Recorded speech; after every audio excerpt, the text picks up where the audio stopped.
Sometimes being the best candidate for the job won't get you the job. Let's say that two candidates are in for an interview for a bank teller job. The first candidate, Jonathan, has the perfect qualifications, 10 years of experience and recommendations from his previous employers. And the second candidate, Michael, only has 5 years of experience, didn't go to the best universities, but also has recommendations from his past employers, but he has an unfair advantage.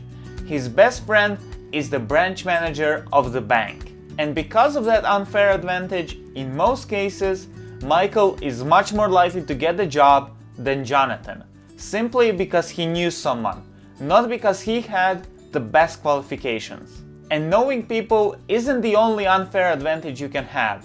As you'll see later on, your unfair advantages are unique to you. People like Tiger Woods and Oprah Winfrey use their unfair advantages in order to become leaders in their respective fields. Knowing where your biggest strengths are plays a huge role in your future success. That's why in this video I'm going to help you to figure out your unfair advantage and how you can use it. According to the writers of the book, your unfair advantages can be simplified into 5 categories, and the acronym for those categories is MILES. So let's start with M for money. Now, before we start talking about money, I need you to know that you do not need all 5 unfair advantages in order to succeed. For example, Oprah Winfrey came from poverty and now is worth over $3 billion. And money isn't the only type of capital you can have. French sociologist Pierre Bourdieu proposed that there are 3 types of capital you can have. First is economic capital, and that's all of the money you have. Second is your social capital. That's all of your friends, people you know. For example, Michael in the previous example knew the branch manager. You might know someone who is a boss of a certain company, or you might know someone who can connect you to someone. That's your social capital. And third, cultural capital. That's essentially everything else you can use in order to get ahead. For example, degrees, past workplaces. That's why people say ex-Googler, because it gets them ahead. Any type of qualifications you might have, or anything to elevate you above the competition. So you might not have $1 million in your bank account, but your friends might be worth way more down the line. Now, I don't mean that you should use your friends for money. You should never do that. But if you are ever creating your own startup, your friends and family are usually the first people to invest. And that's because they know what you are truly capable of. So let's move on to the second letter of the MILES formula. I, that stands for intelligence and insight. The sad news is IQ matters. But the good news is not as much as you think. IQ tests only measure one part of your intelligence. Being good at logical tasks doesn't help you with creative stuff or with being good with other people. Also, your IQ can be affected by outside factors. Scientists found that material rewards, such as money, tend to increase IQ by 10 points. That means when someone is motivated to do the IQ test, they generally score at least 10 points higher. And if your initial IQ was lower than 100 before the money reward, they found that in some cases IQ increased as much as 15 points. Also, you might fall into a category of why learners. People who need to know why they're learning something in order to apply it and retain it in their memory. Schools don't do justice to why learners. Thankfully, there are alternative methods of learning, such as reading books or watching courses. And as mentioned before, there are other types of intelligence, such as creative intelligence and street smarts. If you're good at coming with outside of the box solutions, then that's your unfair advantage. Also, if you're good with people, have great common sense, and can detect when someone is lying to you, that's also your unfair advantage. Make sure to use it wisely. But for now, let's move on to the third letter of the MILES formula, L, which stands for location and luck. Location and luck means being in the right place at the right time. So if you were born in any of the most developed countries in the world, congratulations, you've just won the location lottery, and that's your unfair advantage. The good thing about location is that you can always move or be officeless like Basecamp. Basecamp currently boasts of having 3.5 million accounts sign up for their services. And they did all of this without an office. They've been remote even before the pandemic hit, and they've had massive success with it.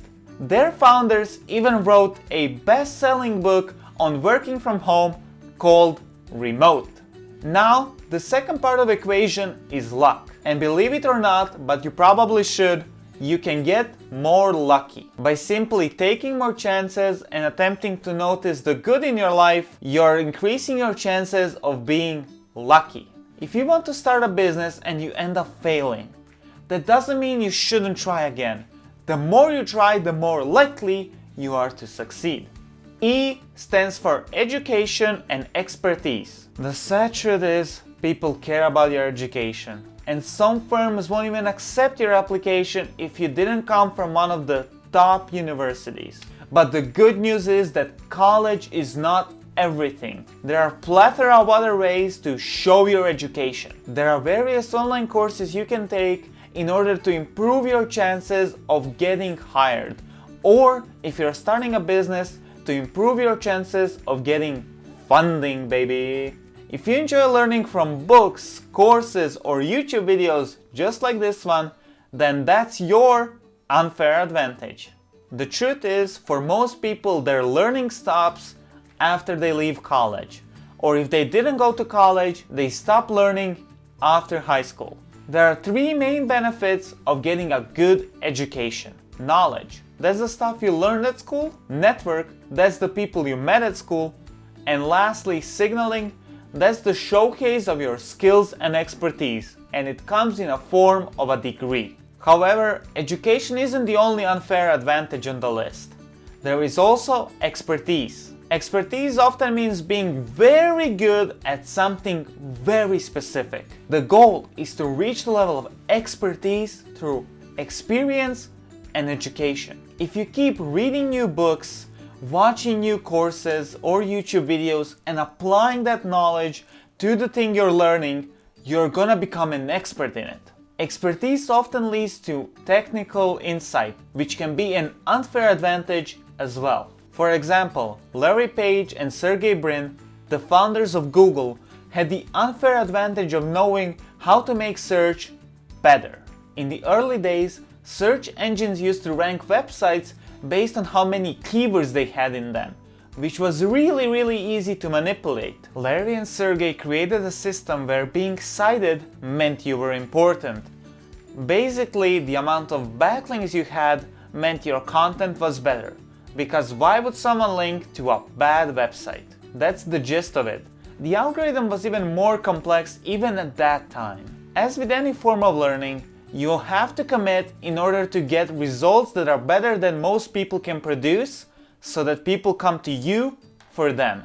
That's when expertise becomes your unfair advantage. And lastly, S for status. Some people like Jeff Bezos, Bill Gates, or Elon Musk have such a high status that whatever company they would start right now would instantly get popular. And since everybody would hear about this new company, it has much a bigger chance of succeeding. There are two types of statuses: outer status and inner status. Let's talk about outer status first. Outer status is our shared beliefs as humans as to whom should have higher status. This is how others look at you and judge you by the norm of status. Here are some things that influence your outer status: titles, doctor, lawyer, ex-Googler, founder, and so on. Your degree and the amount of education you have. Your past accomplishments and any type of certificates or medals. The way you dress and how expensive you look. Your network. If you're hanging out around celebrities, you're going to be considered higher status. Social media followers. Essentially, everything in the Miles formula affects your status. As you're growing in other areas, your status is also going to grow. It's your personal brand. However, the second part of status, inner status, is much more in your imminent control. Your inner status is your opinion about yourself. If you like and value yourself, you're gonna come off more as likable, confident, engaging, trustworthy, and just a better person overall. Many people tend to struggle with liking themselves because they're way too judgmental of themselves. They're looking for perfection and are blind to see that no one is perfect. You can't see into other people's heads, and that gives you the impression that everybody has it figured out while you're lost at sea. Status can be a powerful unfair advantage, but if you're ever going to start your own company and your only unfair advantage is status, I would advise looking for a co-founder who is more well versed on the technical or on the educational side of things to achieve perfect balance. Perfectly balanced, as all things should be. And that's it. Thanks for watching. I know this is a lot to take in, and that's why I'm turning it back to you. I want to know, what's your unfair advantage? And what other unfair advantage are you going to build towards next? And to lighten the mood a little bit, let's turn back to Google and ask, hey Google, tell me a joke. What does a nosy pepper do? It gets jalapeno business.